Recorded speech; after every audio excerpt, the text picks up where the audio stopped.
Hi, let's just get straight into it. This is how to find new music. Not exactly everyone's favorite avenue, especially if you're around my age. However, it still stands as one of the better ways to do so, with caveats. In our age of the internet, with information amalgamized into a select few social media platforms, we forget that each publication has their own specific goals and scenes they cover. If you were a fan of bands who were burgeoning from the underground into the mainstream, you read Enemy or The Fader. If you were a hip-hop fan, XXL was your go-to. If you were a fan of heavy metal and punk, Kerrang was your pick. Electronic, you have Mixmag and Resident Advisor. Only into the more mainstream stuff, Rolling Stone and Billboard was there. If you were a proper crate-digging nerd, and I'm talking today's equivalent of scrolling through Bandcamp to find obscure releases, you probably read The Wire. This isn't how most people find their music nowadays, but it doesn't mean these publications don't exist anymore. In fact, many of these publications are not only still around, but they still cover their main area of expertise. So here's a few highlights. Many give Pitchfork a lot of shit, and I'm one of them. Especially since their buyout by Condé Nast and their constant budget cuts and layoffs, they aren't the same Pitchfork which paved the way of modern music journalism, but they still have a solid team behind them. I will always recommend looking at their best new music section. Generally, this is a fantastic place to find new records, and there's a surprising amount of variety in their recommendations as well. Jazz, rock, electronic, folk, and hip-hop pretty much gets their fair share of highlights. Really though, the best part of this section is that they aren't afraid to recommend some pretty oddball albums. Just from 2024 alone, albums like Nicholas Jarre's Piedras, Mabe Fati Sentir Que No Sabes, and Steelhouse Plants' If I Don't Make It I Love You were all featured. All of them pretty experimental and not in most people's wheelhouse. However, if you want to support an upstart that's similar to Pitchfork, Hearing Things may be the choice.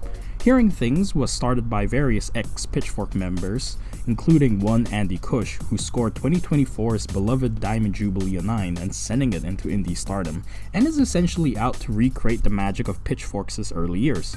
Two of my favorites are The Wire and The Quietus. I mean, just look at my favorite albums from 2024, of course I'd be reading them both. Both sites have always been the first place I visit to find good music, since they've curated a very unique niche in the industry, mainly covering the underground and the more experimental side of music. In fact, I want to focus on The Wire a bit, as while writing the script, I've been looking through their front covers throughout the decades, and it's quite amazing how far ahead they were in highlighting household names well before their blow up, or basically at a time when the mainstream wasn't paying too much attention to them. Be it a feature on MF Doom right before the release of Food, one of Lil B in the midst of a blog era which mostly made fun of him, and even a fantastic read on More Mother in 2019, just before she went on her ongoing streak of incredible albums. For the most part, till today, they've been on the cutting edge of music, and if you're on the hunt for stuff that's well outside of the mainstream and is pushing boundaries, they really are the best at it. Same can be said of The Quietus. However, they definitely lean towards the experimental side of the music scene. Led by John Duran as their founder and editor-in-chief, they are still the best place on the internet to get recommendations of the bleeding edge. I especially enjoy perusing their Album of the Week section. Every single week, the site awards a new record, Album of the Week, and to accompany it, a great write-up by a contributor. Bandcamp Daily has been another favorite of mine for a very long time. The editorial wing for Bandcamp, they too specialize in highlighting the more obscure side of music. Be it through features, daily album recommendations, and lists, it's a treasure trove of music. Equally great is that if you want to get a sense of the music they're writing about, you can just listen to it on Bandcamp, and even buy the album at the same time if you really wanted to. At the end of the day, these are my rotation of publications suited to my music taste. Yours will vary, of course, which is why it's important to curate it for yourself. Music influencers, and I do have a feeling many individuals whom I will be talking about hates that description, are undoubtedly the number one way many finds new music from. Let's face it, most people who are watching this video is probably around my age, and most aren't looking to traditional media for their recommendations, more likely going to their preferred YouTubers or TikTokers. However, there's a massive caveat to this once again, curation. I've always enjoyed Anthony Fantano. He isn't perfect by any means, but the New York Times was right on the money when they called him the only music critic that matters right now. And frankly, there's no better person who is more deserving of that position right now. Although not always on the money for me, his recommendations has generally covered a broad range of genres, from the top of the zeitgeist to the alternative and indie darlings, and spotlighting his fair share of underground names as well. In all honesty, there's a good reason why many younger folks point to Fantano as their gateway into the deeper side of music, and I'm in the same boat. I think we as music lovers tend to take for granted just how influential he has been over the decades he has been around, popularizing acts like Death Grips, one of the early reviewers to give Charlie XCX her flowers when she made her experimental shift in Vroom Vroom, and even his hand in helping young fathers land their first record deal thanks to his positive reviews. Sure, there's tons you could say about his recommendations, and I certainly have voiced my fair share of criticisms over the years, but honestly, you can't deny he's a positive figure in the world of music. Naturally, since my music taste veers experimental, I've always enjoyed deep cuts. And yes, I know, he barely uploads anymore, but I think his influence has stuck on me through all these years for a good reason. So much so that one of the main reasons this video exists is because of him. Regularly highlighting genres and albums you've probably never heard of, combined with his fantastic commentary, he has always been a great watch. Although he came back for a 2024 best of list video, it's quite clear he's quite busy with an actual job. So, Oliver, please come home, the kids misses you. Derek G is another figure I've come to enjoy, be it his interviews with artists, short-form videos on newer music, highlights on lesser-known scenes, or commentary on the state of art and music. It's always a joy whenever he comes on my feed. I suppose he considers himself a curator of music rather than an influencer, but my point still stands. However, not all music influencers, and I really hate using that word, is built equally. For every Fantano or Sean C, we have at least 10 other DJ academics, not necessarily in it for the love of the art, but for the drama and status it can bring, which is why it's so important to curate outside of what the algorithm serves you. When the internet started crashing into homes in the 2000s, it was forums and social media which helped the internet democratize our collective music tastes. No longer were you chained to hearing new music from a radio station or MTV, you could simply check out what other music nerds like yourself were listening to. Perhaps was why Pitchfork was so influential in the early internet to blog era, as the music they propped up reflected the taste and moods of the citizens of the internet. Be it conversing with Anons on 4chan's music board, trawling around MySpace and Soulseek for underground music, it was a time where music listeners could truly be free from record label influence. Nowadays, it can be a little harder to do so, but not impossible. If you've been cognizant of the way social media and forums have evolved over the past 2 decades, it's essentially now advertising space for corporations. But there are still some safe havens if you know where to look. Say what you will of Rate Your Music, but the site and its users are pretty good tastemakers when it comes to new and old music. I like browsing through the homepage just to see what folks are rating highly, but it's also worth just going through the new music section if you'd like to see whatever is coming out. Subreddits focusing on specific genres you're interested in is a start. The Ambient Forum is a favorite of mine, be it showcasing new or old records and even soundtracks. It's a nice little place if you're remotely interested in this niche genre. 4chan's music board is a cesspool. That should never be touched. However, the folks who still lurks around it has some pretty good recommendations, although it is 4chan, so use it at your own risk. And that's where the section ends. If you can't help, this avenue of music finding isn't exactly my expertise. I've certainly tried, however, with the reduction of dedicated forums and meeting places for niches over the past few years, things have basically been colonized by a few social media sites. However, that's just a little bubble I'm looking from, and even when I was young, I was never one to use forums in the first place. So if you have any forum recommendations, please suggest it. Please. There's only so much talking to myself about music I can do, and I need someone else to talk to. Please help me. Ever since launching in 2011, this upstart online radio station has proved to be the greatest source of curated mixes one could ever trawl through. Even better are the fact artists and musicians are frequently invited to create their very own mixes, and even shows. So let's list some of my favorites. NTS Guide 2s and In Focus shows are an amazing place to start. As you can tell, both shows, or should we call it sessions? Segments? Let's stick with sessions. Showcases works from specific artists, record labels, and genres all across the world. Some are accessible, like their guide to jazz mentioned in Haruki Murakami novels, to cooler showcases like Indian classical. Generally, you can separate both shows like this. In Focus, focusing on deep diving into a single artist or band's works, and Guide 2 focuses on delving into a specific genre or record label. Sarah a collector and DJ, regularly puts on sessions showcasing these incredible underground punk cuts from the 70s to 80s, and it's awesome. As a person who grew up listening to punk, I'll admit that I have a tendency to only focus on the classics and forgetting just how wide the gamut spans when it comes to the history of this genre I love, which is why I love and appreciate what Sarah A does, not only for the great amount of records I get to hear and discover, but helping me gain this deeper understanding for this scene I love. A Strange Attractor by Fortuna Records is another favorite of mine, showcasing the sounds of psychedelic rock, Arabic folk, free jazz, Indian classical, and any other oddball genre you can think of. They have it all. Although they stopped their show back in 2023, they left a lot of mixes to listen to, and their mixes have all been archived, so I highly recommend giving it a listen.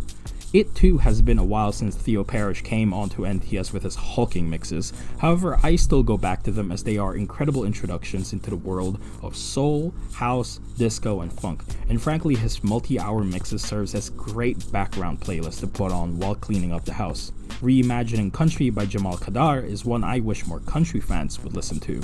What Kadar does with his monthly sessions is essentially looks into the roots of what we call country music and its influences from all across the world. What's fantastic about his mixes is the way he questions the origins of country by mixing them with the sounds of folk across Africa, Jamaica, and rural America alongside older country cuts. Frankly, it's an awesome show he puts on and I cannot recommend it enough. And lastly, literally any mix made by an artist you love. What's great about mixes and mini shows put on by musicians is you get a good idea of what has influenced them throughout their careers, which makes it all the more fascinating when you listen to their records. Ephraim Manuel Mennick of Godspeed You Black Emperor and Silverman Zion fame showcased his love of folk music from all across the world with juts of old school, garage, and noise rock, which makes so much sense. The Black MIDI Variety Hour showcased a plethora of music which has influenced them too, from contemporary pop, jazz, crooners, and art rock. I suppose these sessions essentially function similar to what Amoeba Records' What's in My Bag does, giving you a good insight into what influences these musicians. However, instead of watching them talk about these records, we get a personalized mix of them, which will always be superior.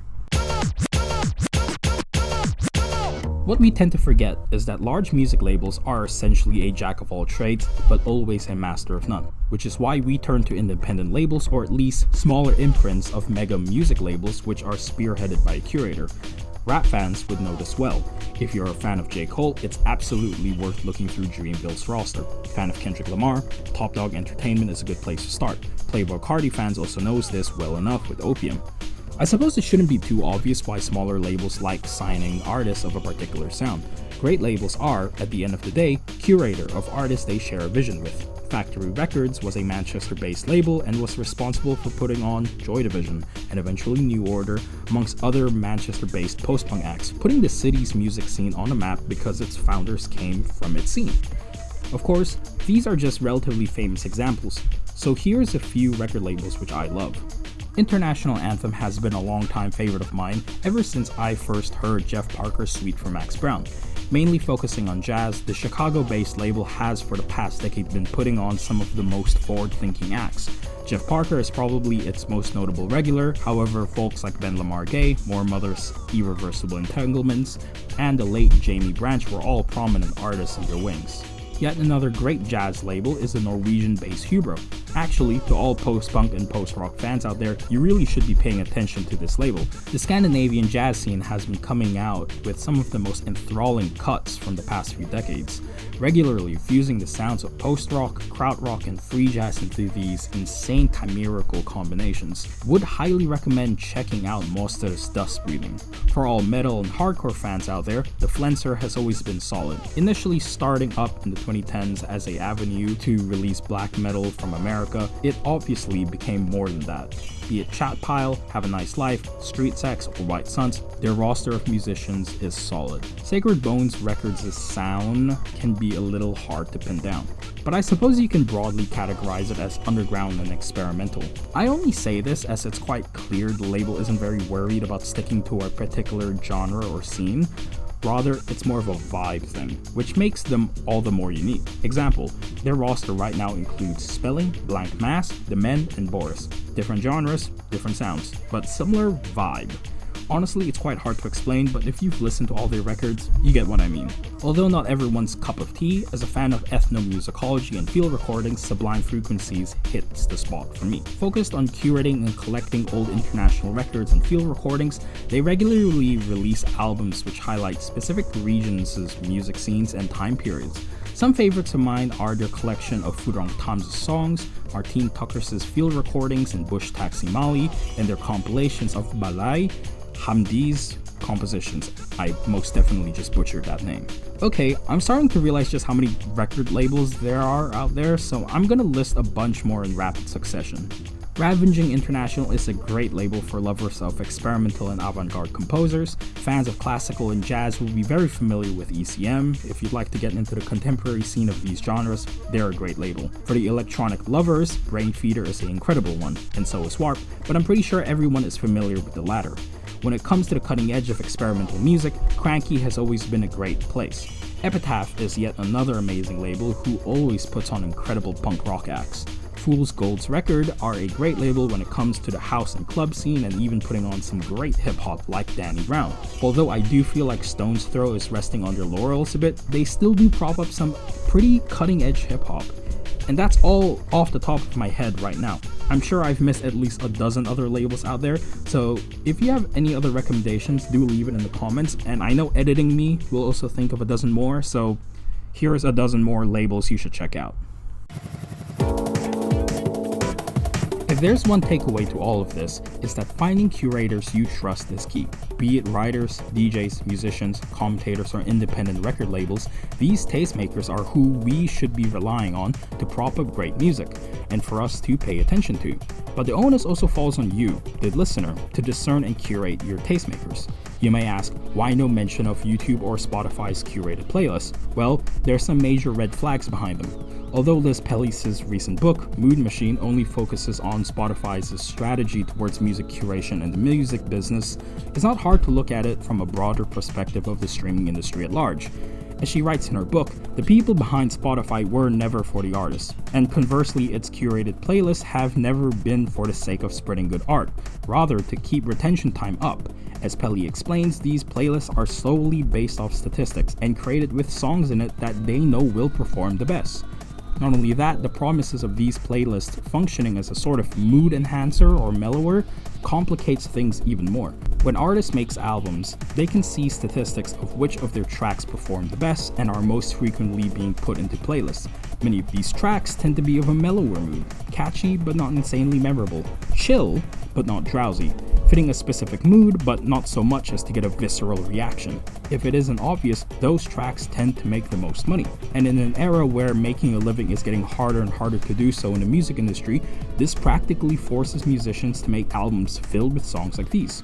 If you want to see some absolutely egregious examples, look no further than Drake and the many other rappers whose sole purpose in making albums is to get on these mega curated playlists by Spotify or Apple Music. Even worse is when you have music that's essentially made to be relatively Muzak-ish and bland, a la belonging in chill playlists or study beats, you open it up to AI-generated music. Spotify has been caught time and time again inserting AI-generated music into their curated playlists, clearly limit testing just how far they can take this. There's a reason why so many of these mega tech companies love AI so much, as it essentially brings the promise of creating and selling art at an insanely cheap cost, especially in comparison to paying artists for their tracks. And the fact companies like Spotify and Apple and Google would rather use AI to make a quick buck rather than paying artists the meager payouts they're already giving them is such a depressing reality. The biggest indictment against the algorithm is that if we were to give full control of curation to your Spotifys and Googles, we are losing the most important part of music, human touch.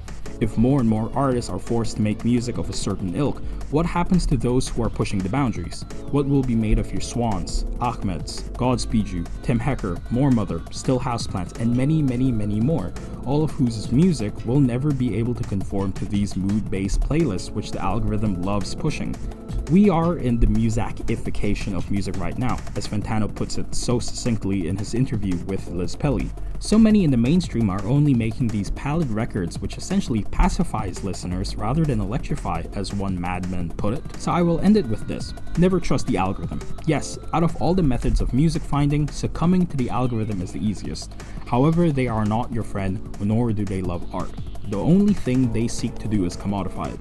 Your fellow humans may not always curate the perfect playlist for you, nor would they recommend a song or album you'd actually like, but that's the fun of music, to be able to push outside your boundaries and discover new stuff.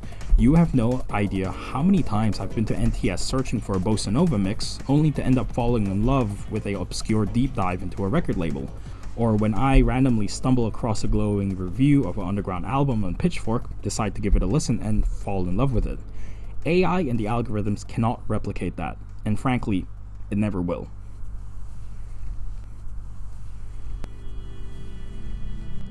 And that's that. If you made it all the way here, thank you so much for watching this video. I don't have much to plug here in the back end, so if you want to keep up with whatever I'm doing, do give me a follow on Twitter and Instagram. So yeah, I'll see y'all all around.